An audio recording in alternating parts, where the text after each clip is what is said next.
Salut à tous, c'est Panda, et bienvenue sur cette vidéo qui aujourd'hui va parler manipulation et en l'occurrence un élément que je trouve très intéressant, celui d'être persuadé que par les connaissances hypnose, PNL et tout le travail d'influence, par exemple de Cialdini, on est immunisé à la manipulation ou que on est au-dessus de bien des personnes parce que on sait, on comprend, on a vu, on voit. Et je parle de ça parce que il y a des personnes qui passent leur temps à mettre en avant leurs compétences, leur formation, leurs certificats, les personnes qu'ils ont rencontrées, comme étant souvent les meilleurs, les personnes les plus incroyables, les personnes qui, eux, enseignent la vraie hypnose, la vraie PNL, quoi, bref, tous les vrais trucs. Et qui, après, font des bons petits prophètes à constamment dire non mais c'est pas ça l'hypnose, c'est pas ça la PNL, c'est pas ça X ou Y système hein, on va dire de communication. Moi, mon prof, moi, la personne que j'ai rencontrée, c'est la personne, c'est lui, il est au-dessus de tout ça. Et il t'explique dès lors que la manipulation, ça les connaît, c'est pas des petits tricks à la con, c'est pas des petites choses faciles à faire ou des éléments qui sont appris un peu partout dans ces vulgaires écoles de PNL et d'hypnose ou dans ces bouquins qui valent rien.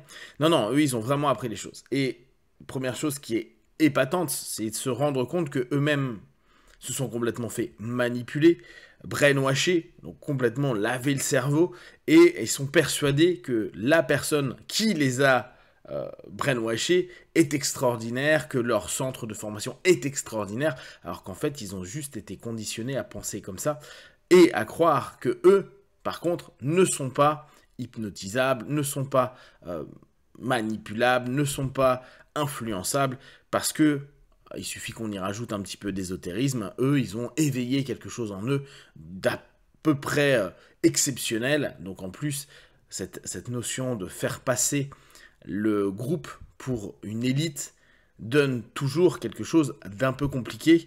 Et vous savez très bien que c'est un des facteurs hyper puissants de faire croire que tu fais partie d'un groupe spécial. Cette notion de rareté, hein, là on reprend Cialdini, elle amène une espèce de dimension extraordinaire. Et puis, en plus, souvent c'est des personnes qui ont dû investir beaucoup dans les écoles, peut-être passer des niveaux, et l'école a super bien drivé son marketing et a réussi à réellement orienter la pensée des personnes. Donc ces personnes-là sont persuadées d'être les plus grands, les meilleurs dans X et Y disciplines, que eux connaissent les vrais rouages de la manipulation, alors que eux se sont fait manipuler pour aller à penser que ils sont exceptionnels, que leurs techniques, c'est des techniques qu'on enseigne que de maître à élève. Alors c'est d'autant plus drôle quand on sait qu'en PNL, et quand on a un petit peu travaillé le système, tout est déjà expliqué, il n'y a rien de ouf. Hein. Notamment sur la première génération, on sait très bien que une grosse partie de l'influence qui a été proposée, c'est par le Milton Model qui est une perception du travail d'Erickson, simplement. Et qui n'est même pas le travail d'Erickson. Hein. Et c'est d'ailleurs une des choses assez amusantes, c'est que souvent, dans Structure of Magics, on sait qu'ils décrivent comment, pour eux, Erickson a bossé, et c'est devenu une réflexion et un enseignement de référence dans l'hypnose indirecte, alors que c'est juste la perception de Bandler Grinder à ce moment-là, en tout cas du métagroupe, par rapport au taf d'Erickson. Ce qui fait qu'il y a une différence entre eux quand ils expliquent ce que fait Erickson et quand Zeg explique ce que fait Erickson. Pas la même perception et donc pas les mêmes modes opératoires expliqués. Bref, eux, à un moment donné, ils savent mieux que tout le monde, donc ils sont extraordinaires. Et chose vraiment peut-être plus problématique, c'est qu'après avoir vendu autant de supériorité, ils se retrouvent souvent à se faire manipuler. manipulés par des gens qui, bien sûr, eux, devaient être encore dans un niveau supérieur. Vous savez, c'est un petit peu comme ces confréries secrètes, où, ah bah oui, mais on vous a pas tout dit. Si on prend chez les maçons, il n'y a pas 33 degrés, il y en a 73 ou 99 ou blabla.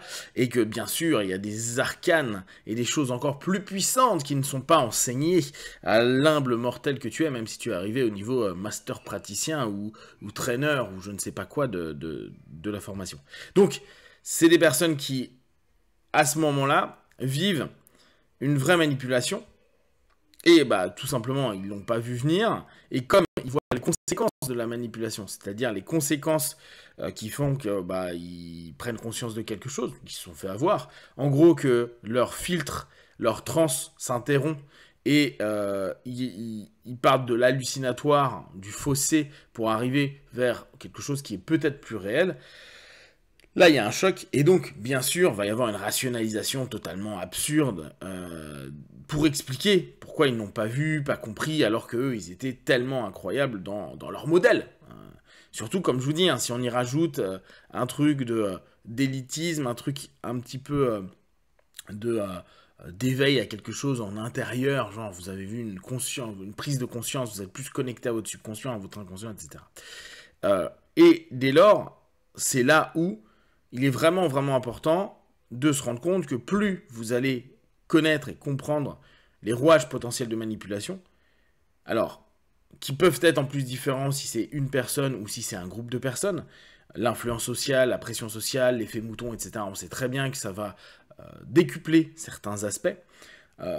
Des personnes qui sont assez observatrices et qui n'ont peut-être jamais rien enseigné, mais qui ont une bonne rhétorique, qui savent bien mener des hommes de façon générale, bah, vont facilement trouver les mots au travers des valeurs que vous avez pour vous emmener là où il veut, en vous faisant croire que c'est vous qui avez décidé d'y aller. C'est ça la beauté de l'orientation, de la suggestion. C'est petit à petit de laisser à la personne la sensation d'être seul et unique maître de la décision, de l'idée et de l'action.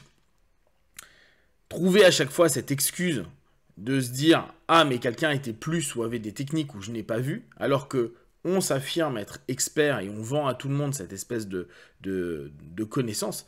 Et preuve que, d'une part, il ne maîtrise pas forcément tout le contexte, mais même si tu maîtrises, tu te fais souvent arnaquer, il ne faut même pas se prendre la tête. Mais que surtout, ils ne se connaissent pas, eux. Et on revient à ce sujet central de mes vidéos, le travail perso, il est fait pour mieux connaître l'être, mieux connaître ses forces, ses faiblesses. Et il y a des faiblesses que vous ne pourrez jamais, jamais, jamais compenser. Elles seront toujours vos faiblesses, c'est vos talons d'Achille. Et qu'importe ce que vous allez faire, vous avez un talon d'Achille. Il suffit que les gens puissent l'observer et le voir, et vous allez vous faire avoir.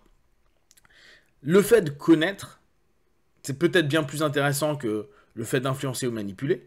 Parce que se connaître, c'est se dire « Oh là là, quand je commence à partir comme ça, être exalté sur telle chose ou avoir ce type de pensée, en général, c'est qu'on touche quelque chose qui me plaît. Et donc, c'est pas tellement normal parce que c'est pas mon état habituel. Ou c'est justement ma sensibilité, quelque chose d'important. Et c'est là où le questionnement sur les principes qui ont été utilisés, la sémantique, le contexte, les personnes, la répétition, etc., vont être hyper importants pour se dire « Wow, là, on est en train de m'emmener quelque part. » Et je me sens bien, donc derrière, on va se dire « Oui, je suis aligné, parce que mon esprit me dit que c'est OK. » Non, on t'a fait dire à ton subconscient que s'il n'y a pas de danger. Mais c'est pas parce que vous vous sentez bien par rapport à quelque chose, ce que les gens vont dire être le feeling, l'intuition, etc., que ça l'est vraiment. Et souvent, vu qu'on ne retourne pas en interne, on ne se rend pas compte qu'on est en train de se faire orienter vers quelque chose. Et on se vend ça, on biaise une fois de plus, en se disant non, mais c'est mon feeling, je le sens bien, je suis aligné par rapport à ça, alors qu'en fait, on a tout fait pour que vous vous sentiez aligné, bien, et que vous alliez là où la personne veut. Et c'est quand vous vous rendez compte qu'il y a une arnaque à un moment donné, parce qu'il y a une erreur dans la stratégie, ou simplement la conséquence, là vous vous dites, merde, je me suis fait manipuler, il devait avoir des trucs bien plus important que ma propre connaissance. Et vous, qu'est-ce que ça donne la manipulation?